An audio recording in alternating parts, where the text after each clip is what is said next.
नमस्कार, दैनिक सवेरा टेलीविज़न में आपका बहुत बहुत स्वागत है। मैं हूं ब्रजमोहन सिंह। इस वक्त मैं लुधियाना में हूं। लुधियाना को कभी भारत का मैनचेस्टर कहा जाता था, क्योंकि जिस तरह का यहाँ गारमेंट इंडस्ट्री था और जिस तरह से टेक्सटाइल इंडस्ट्री था पूरा का पूरा यहाँ लुधियाना में, उस पर गौरव था पूरे हिंदुस्तान को। लेकिन काफ़ी कुछ बदला है।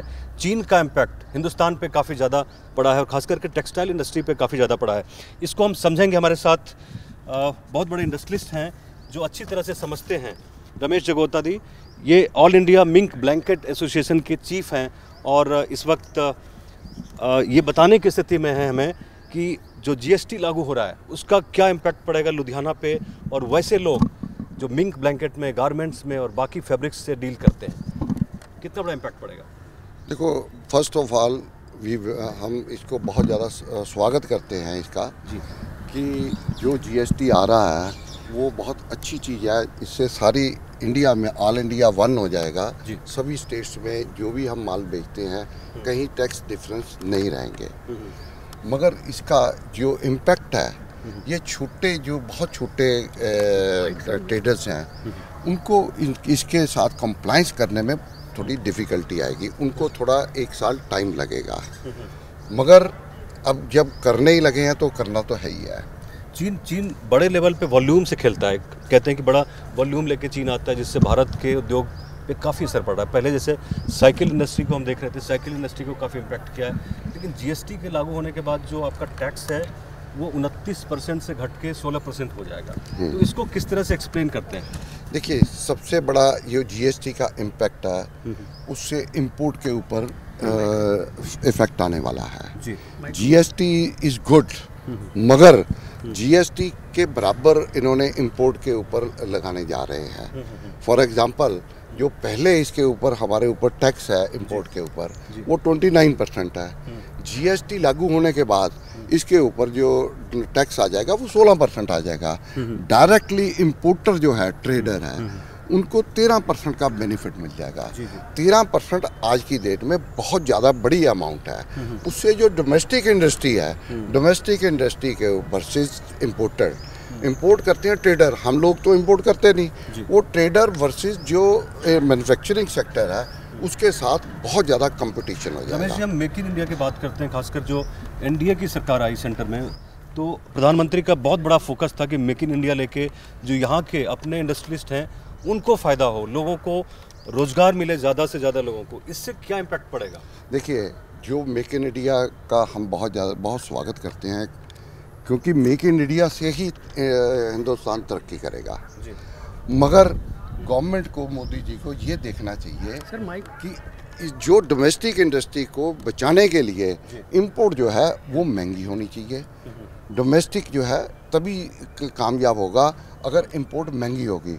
अगर आपने इंपोर्ट को ही सस्ता कर दिया तो जो यहाँ की लेबर है, ये अनएम्प्लॉयमेंट बहुत ज़्यादा बढ़ जाएगी।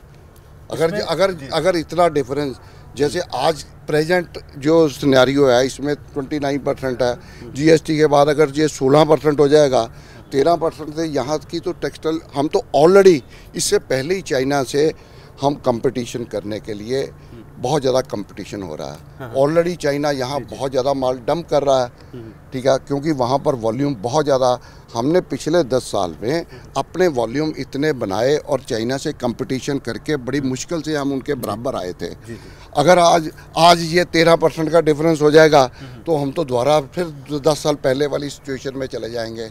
इससे मैं मोदी जी से और अपने फाइनेंस मिनिस्टर से यही रिक्वेस्ट करता हूँ कि जो इंपोर्ट ड्यूटी है उसको आप पहली स्थिति में रखें। जो डोमेस्टिक पे आपने जीएसटी लाए हैं वो वेलकम है, वो जो आपने किया है टेक्सटाइल पे वो बहुत अच्छा है। इसको एक यंग इंडस्ट्रीज के नज़रिए से हम देखने की कोशिश करते हैं। निशांत, आप बताएं कि इसको कैसे इसको डील करेंगे, क्योंकि एग्रीकल्चर सेक्टर के बाद एक बहुत बड़ा सेक्टर है जिसमें लगभग 6 से 10 करोड़ लोग डायरेक्टली और इनडायरेक्टली इसमें जुड़े हुए हैं। इस सेक्टर में तो बहुत लोग जुड़े हुए, क्योंकि इंडस्ट्री के हमें फाइनेंशियल क्राइसिस आजकल, मतलब क्योंकि डिले हो रहा है आजकल, कस्टमर ट्रेडर्स है वो लिफ्टिंग नहीं कर रहे हैं, तो उस वजह से डीमोनेटाइजेशन हुआ, अब जीएसटी आ गया, तो इतनी जल्दी लोगों को एब्जॉर्ब करना और आगे कस्टमर को एब्जॉर्ब करने की वजह से, फाइनेंशियल क्राइसिस की वजह से अभी लिफ्टिंग इतनी नहीं हो पा रही। तो इस सिचुएशन को लॉन्ग टर्म के लिए बहुत अच्छा है ये चीज़। तो चाइना मार्केट को आपने देखा है, नज़दीक से देखा? हाँ, कैसे मतलब वॉल्यूम से किस तरह से खेलते हैं वो? हाँ, चाइना में बहुत ज़्यादा वॉल्यूम है, तो इस वजह से वो बहुत लो मार्जिन्स में करते हैं। ऑलरेडी हमारे जैसे कोई मार्जिनल प्रोडक्ट्स थे जिसमें हमें थोड़ा मार्जिन था जी, तो वो वाले प्रोडक्ट्स बिल्कुल ही ख़त्म हो जाएंगे, डिस्ट्रॉय हो जाएंगे, बिकॉज वहाँ के अगर चीप प्रोडक्ट्स आने शुरू हो जाएंगे। तो यहाँ लुधियाना शहर की बात करें, आपसे ये समझने की कोशिश करेंगे लुधियाना में कितने लोग होंगे या पूरे पंजाब में कितने लोग हैं जो डायरेक्टली इसके साथ में जुड़े हुए हैं, जिनका इसके साथ में वास्ता है इस पूरा इंडस्ट्री के साथ में? पंजाब में कितने लोग हैं? हाँ, पंजाब में तो आप